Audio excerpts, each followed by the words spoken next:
स्थान, धरती पर एक स्थान ऐसा है जहां एकादशी के दिन भी भगवान को चावल का भोग लगाया जाता है, और उस स्थान का नाम है जगन्नाथ धाम, जगन्नाथपुरी। वहां एकादशी के दिन भी भगवान जगन्नाथ को खिचड़ी का भोग लगाया जाता है।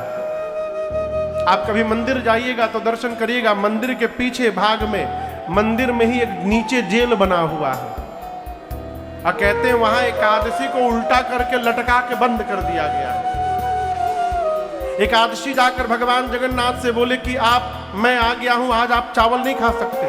भगवान बोले कौन हो तुम? बोले एकादशी। बोले तो क्या हुआ? बोले आज के दिन जहां मैं रहता हूं चावल नहीं खाया जाता। भगवान बोले डालो जेल में इसको।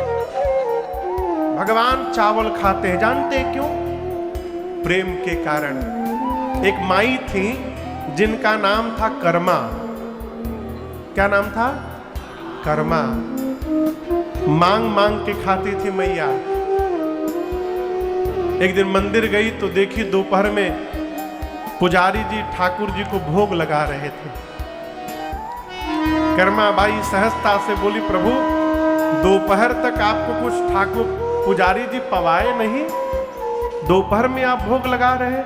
यहाँ तो मैं कुछ नहीं कर सकती प्रभु, एक काम करिए, सवेरे मेरे घर आ जाइएगा, जो होगा आपको खिला दूंगी, पेट में कुछ रहेगा, उसके बाद दोपहर में खूब आनंद करिएगा। बोल के चली गई, लेकिन उनको विश्वास था कि भगवान आएंगे। और ये कोई मनगढ़ंत कहानी नहीं, ये सत्य घटना है, इसी कलयुग की घटना है। अगले दिन सवेरे कर्मा बाई उठी, अब बिना नहाए धोए मांग करके चावल लाई थी, उसी चावल से खिचड़ी बनाई। और जैसे खिचड़ी बना के बैठी, तब तक दरवाजे पर एक 8 साल का बालक चला आया, कहा माँ जल्दी खिला दे, भूख लगी है मुझे। है? कर्मा बाई ने भगवान को खिचड़ी खिलाया और कहा कल भी आओगे ना? भगवान बोले नित्य आऊंगा। और ये शुरू हो गया, रोज भगवान जाते थे, खिचड़ी खाते थे।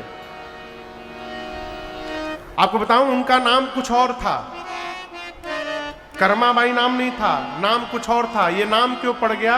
कन्हैया जा करके बैठ जाते थे और कहते थे जल्दी कर मां, जल्दी कर मां, कर मां, जल्दी कर मां। ये जल्दी कर मां, जल्दी कर मां करते करते उनका नाम कर्माबाई हो गया। एक दिन भगवान खा के गए, वो बर्तन धो रही थी, तब तक एक महात्मा आ गए। महात्मा ने कहा रे माई, इतने सवेरे सवेरे भोजन कर ली तुम? बोली मैं नहीं करती हूं ना, वो कन्हैया आता है भोजन करने। महात्मा बोले हाँ, तुम इतनी बड़ी भक्त हो कि तुम्हारे घर कन्हैया भोजन करने आएंगे, अब तुम कन्हैया को भोजन कराती हो इसी तरह? माई बोली हमको तो पता नहीं कैसे कराना चाहिए। महात्मा बोले तू अभी नहाई नहीं है, तेरा आंगन गंदा है, न झाड़ू लगाई न पोछा लगाई, अब तू भगवान को भोजन कराती है। माई बोली मुझे पता नहीं था, कल इसी तरह करूंगी। अब अगले दिन उठकर लगी झाड़ू लगाने, पोछा लगाने, नहाने लगी, उसी में टाइम निकल गया।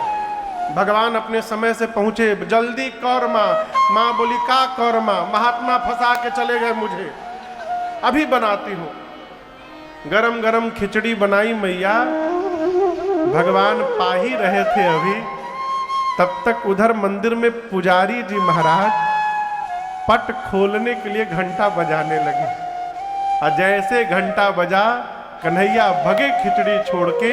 और मैं आपसे कहूं, उस दिन जब पुजारी जी ने पट खोला ना मंदिर का, तो भगवान के श्री विग्रह में उनके मुख पर और उनके दाहिने हाथ पर खिचड़ी लगा हुआ था, वो भी गरम गरम खिचड़ी।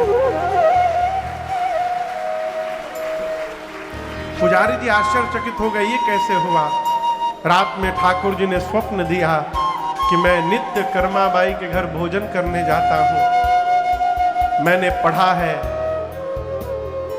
कर्माबाई जब इस जगत में नहीं रही तो उसके बाद भी कई दिनों तक कर्माबाई के घर से सवेरे सवेरे एक बच्चे की रोने की आवाज आया करती थी। ठाकुर जी जाते थे, खिचड़ी न मिलती थी तो बैठ के रोया करते थे भगवान। मेरा प्रश्न है, यदि कर्माबाई के घर भगवान खिचड़ी खाने जा सकते हैं तो हमारे आपके घर क्यों नहीं आते? इसलिए नहीं आते हैं कि हम भगवान को प्रेम नहीं करते। एक बात कहें, बुरा नहीं मानिएगा ना, कहिए।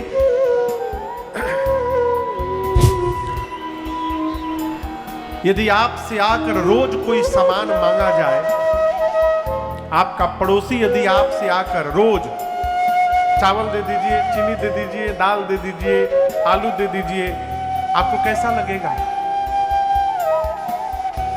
कहिए कहिए, कैसा लगेगा? अच्छा लगेगा ना? नहीं लगेगा। यदि आपसे नित्य मांगा जाए तो आपको अच्छा नहीं लगता। भगवान से रोज जाकर मांगते हैं, क्या उनको अच्छा लगता होगा? इस बात को समझिएगा बड़ी गंभीरता से। जहां मांग हो जाती है ना, वहां प्रेम समाप्त हो जाता है। यदि भगवान को प्रेम करना चाहते हैं तो आज से, अभी से मांगना बंद करिए।